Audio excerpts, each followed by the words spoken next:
Hi, it's Donna, your Columbus Real Estate Partner. And it's Wednesday again, July 15th, and we are back for week 7 of the Confident Seller series. And I thank you for watching and sharing. And I'm hoping that you are getting some knowledge from these series, the Confident Seller series that is going over all of the chapters of my ebook, Selling Your Home for the First Time. This week, we are talking about marketing your property like a pro. And how I start every week is I go through the introduction directly from my book. So we're going to go over that and we're going to get right into week 7. Selling your home is one of the biggest financial decisions you will ever make, and doing it right the first time will save you time, money, and stress. Yet, many first-time sellers don't know where to begin. This guide is here to change that. Created for homeowners across the country, it breaks down every step in the process, from preparing your property to negotiating offers and closing the sale. This book is also designed to be timeless. So no matter what market you're in, these strategies will guide you through confidently. With 27 years in real estate, I have helped hundreds of homeowners navigate the selling process, the smooth closings, the unexpected plot twists, and the joyful handoff of the keys at the closing table. You're going to learn how to prepare your home for the best return, how a realtor protects your financial interests, why pricing is both an art and a science, what makes a home irresistible to buyers, how to evaluate offers with clarity and confidence, and ways to time your sale for your next purchase. Selling a home isn't just about putting a sign in a yard, it's about strategy, experience, and smart decisions. Let's get into week 7, marketing your property like a pro. So, marketing your home is more than just listing it. It's launching it with intention. The right marketing strategy doesn't just attract attention, it attracts qualified buyers. It creates urgency and positions your home to sell for the highest possible value.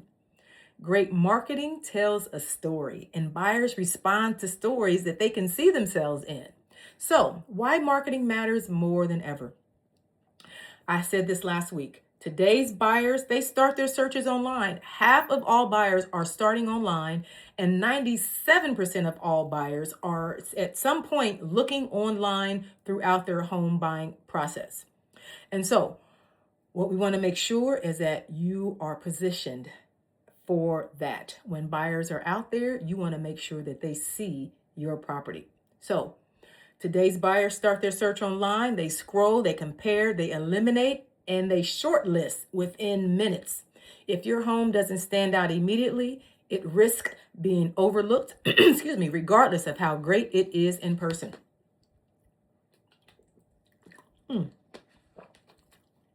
So, marketing, it creates first impressions. We talked about this last week. First impressions matter. It drives showing traffic, it builds competition, and it supports stronger offers. So, when buyers are looking, like you said, they are eliminating your property quickly if it just doesn't come meet the sniff test, as I should say, because pictures matter, photography matters. You want to make sure that your house stands out. So MLS placement, the multiple listing service, that is the backbone of all real estate exposure, because once it's listed, your home is syndicated to all of those other national real estate websites, realtor.com, brokerage websites, thousands of other buyer agents. And so if your home isn't on the MLS, then it's not on the market. The MLS ensures accuracy, credibility, and maximum exposure. Professional photography, I talked about this last week. Your digital curb appeal. So, buyers decide whether to tour your home within seconds based on the photos. Don't let any realtor decide that they're going to take pictures of your home with their cell phone. Nope, not going to work. Professional photography highlights spaces and natural light. It captures layout and flow. It creates emotional connection and it drives more clicks and more showings. So homes with professional photos consistently sell faster and for more money. The data is out there. Video tours, virtual tours, drone footage. Now, not every home is going to get all of that. Not every home is worthy of drone footage. But when it's appropriate, you want to make sure that your realtor is offering that for you. So modern buyers, they want immersive experiences. So there are tools out there that allow buyers to tour your home remotely, understand the layout before even visiting, and then they feel confident about scheduling a showing. So now there's software that allows your realtor to be able to do the floor plan of your actual property. So buyers want to be able to see if the bedroom is big enough for their king size bed and all the things that they need to put in there. Is the living room space big enough? And even if they can see that it's big enough, placement of furniture is important. There's been many a times where I've walked into a house with buyers, and although the living room was a good space, the way they had the fireplace and the walls up or down, I mean, if there was a wall here or not a wall, furniture placement comes into question. And you're looking at the space and you say, yeah, it's a nice space, but where am I going to put my couch? And so things like that matter. And although you can't change the size or the placement of the room, just know that buyers are looking at all of that. And so drone footage, it showcases the lot size, the neighborhood context, curb appeal, and surrounding. So if you have a home that's on acreage and you've got a pond or a swimming pool, you've got a wooded lot, you can't see that from the ground. You want those drone photos. And so that's going to be necessary to be able to allow the consumer, the buyer that's out there searching, to see exactly what they're going to get with your property. It just helps the buyers to feel the home and not just be able to view the home. Social media strategy.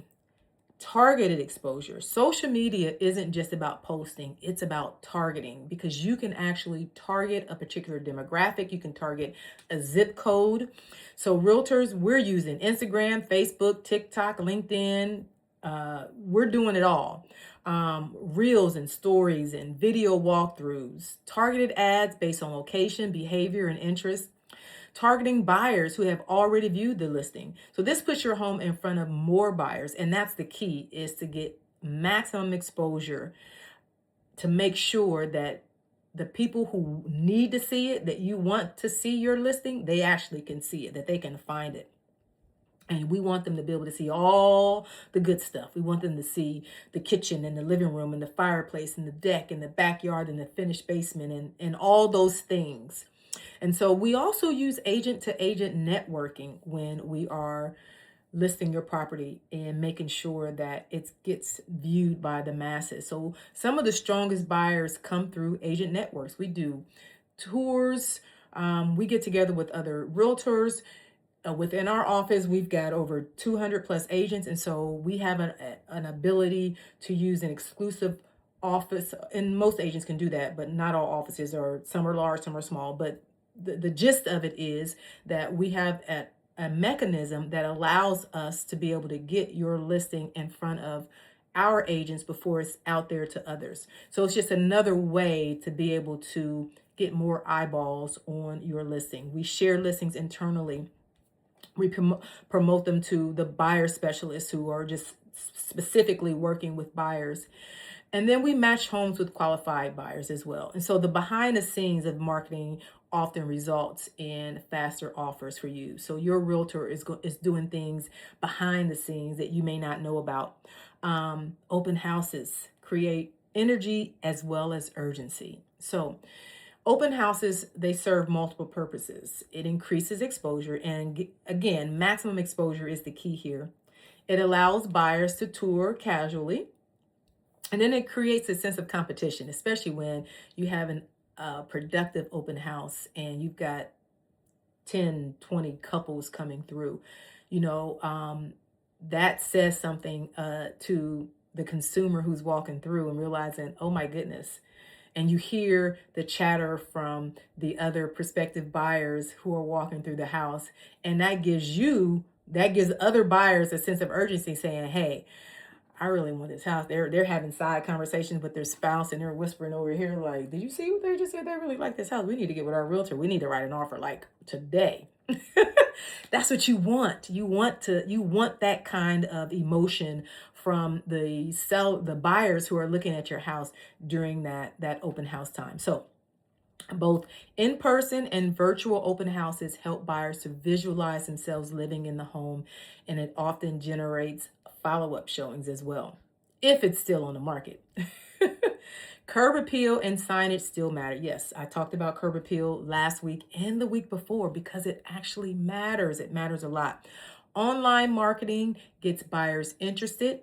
Curb appeal confirms their decision. A clean, attractive exterior combined with professional signage. So it captures those drive-by buyers. I always tell my buyers, once we are ready to go and start looking, I always tell them, when you're out there driving neighborhoods, going here and there, and you see a sign in the yard, if you like what you see from the outside, let me know what street it's on. Let me know the address. I can look it up, let you know if it's in your price range, and we can get in there and take a look at it. But if they don't like what they see on the outside, chances are they're never going to get into the inside. So that curb appeal and signage, it reinforces credibility, and it signals that the home is well cared for. If the exterior looks good, they're going to want to see what's on the inside. Again, first impressions don't stop at the screen, they continue at the curb. So, how to know if marketing is actually working? Strong marketing produces online views and saves. So when a buyer is online looking, as a seller, you can go and look at your own property online once it's out there and live, and you can see how many views you've had. Showing requests. If it looks good, if it's priced right, you're going to get showing requests. Agents are going to be inquiring, and that offer activity, you're going to start getting offers on your property. And that's what we want. That's what we need in order to get you to the closing table. And if interest is low, your realtor is going to evaluate some things. They're going to be looking at pricing. They're going to be looking at how the house is presented online. Maybe there's some things that they should have done that they haven't done and they can still do. They can take some time to do. Where is the marketing reach? What is your realtor done for marketing, and where is your property being seen? I always, for my listings, I will also use postcards. So send it out to 100 homes in the surrounding area of the listing to let those people know there's a house around the corner, there's a house up the street that's for sale. They may have someone who's interested. They may have a family member who might be interested, or they may just be a nosy neighbor who might want to come around, but you never know. They might also be interested. But you want to know where your marketing reach is. That once the property hits the market and it's syndicated to those different websites, you'll be able to see how your home is doing online. That information is there and available for you. And then you get buyer feedback. Once showings start happening, buyers are looking at the property. Those buyers who did not write an offer for whatever reason, most times they're going to provide some feedback. So that gives you an opportunity to say, okay, they're right. My realtor was right about that red wall. I should paint it. Or my realtor was right about the entry door. I need to paint it, or I need to replace it. Whatever it could be, whatever it may be, you have an opportunity to get feedback from the consumer. And what those realtor tours can do as well is you can also get feedback from other realtors, whether it's priced right, whether there need to be some minor changes or some furniture placement, some staging, removal of personal things, photos, or whatever it could be. Feedback helps you to be able to reevaluate if your property is sitting a little bit longer than you had hoped it would. And so you make adjustments, and they should be strategic adjustments and not reactive adjustments. Because if you are in a market and other houses have sold quick, and you put your house on the market and it's not moving as fast as you had hoped. You're not getting the activity that you had thought you would. It's been a week and your property is still on the market. You want to make strategic adjustments, not reactive adjustments, because you may not want to necessarily lower the price right now. Maybe it's just maybe the marketing is off. Maybe your realtor didn't do postcards, or they didn't do a tour, or they didn't do an open house. Whatever it may be, you want to be you want to evaluate, and you want to be strategic with any adjustments that you make, and not be reactive and do something prematurely that you didn't necessarily need to do. And sometimes you might need to sit tight, especially if the data shows that you're priced right. But what you don't want to do is you don't want to sit too long at a certain price, because especially if you've had a lot of showings, most times, and what we would like with every showing that does not generate an offer is we would like to get some feedback. For whatever reason, not everybody provides feedback, and that's fine. But if you're getting a lot of showings and you're getting feedback, listen to the feedback. And if the feedback is saying that it's overpriced, then you need to listen to it. But again, be strategic and not reactive. So marketing is about being everywhere. Marketing isn't about being everywhere. It's about being everywhere that matters. Let me say that again. Marketing isn't about being everywhere. It's about being everywhere that matters. And so when you are using a realtor and you're using a multiple listing service to market your property, it is going to be syndicated. So you definitely want to make sure that the person that you have hired is a realtor, and that your property is going to be in the multiple listing service. That's key. So when marketing is done right, buyers notice it. It builds interest, and it strengthens offers. Offers are going to come in if it's priced right. Offers are going to come in if buyers can see it and you've got all the lovely photos and it looks like it does in the photos. That's one thing that I haven't said yet. Man, there are some great photography out there that makes a room look bigger than it is. Photography that doesn't key in on those blemishes. And so when a house looks as good in person as it does in the pictures, you got a winning listing right there. So marketing isn't just exposure, it's strategy, it's storytelling, and it's targeted reach that brings the right buyers to your door. So think about that. I hope you got something out of this week. I'm just going to go back through my notes and just kind of see if there's something I want to just kind of touch on a little bit more. Let's see. Yeah, we talked about professional photography and the drone footage videos. If your home is one of those unique properties, you want to make sure that your realtor is doing all they can to make sure that the consumer sees all of the good stuff that your house has to offer. I mean, all of the good stuff. You have homes that have pools and gazebos and finished basements, master bedrooms that are huge, and nice lighting and updated fixtures and appliances. You want to make sure that all of that is featured in your listing, and that your home looks just as good in the photos as it does in person. I think that's it for this week. I think I've covered it all in week 7. I thank you for still hanging in there with me, and I hope that you got something out of this. I hope that there was an aha moment, something that made you say, you know what? She knows what she's talking about. That's what I'm hoping. I hope you take something away from this. And I hope you join me next week. Next week, we are talking about showings, open houses, and managing buyer interest. I am Donna Jackson, your Columbus Real Estate Partner.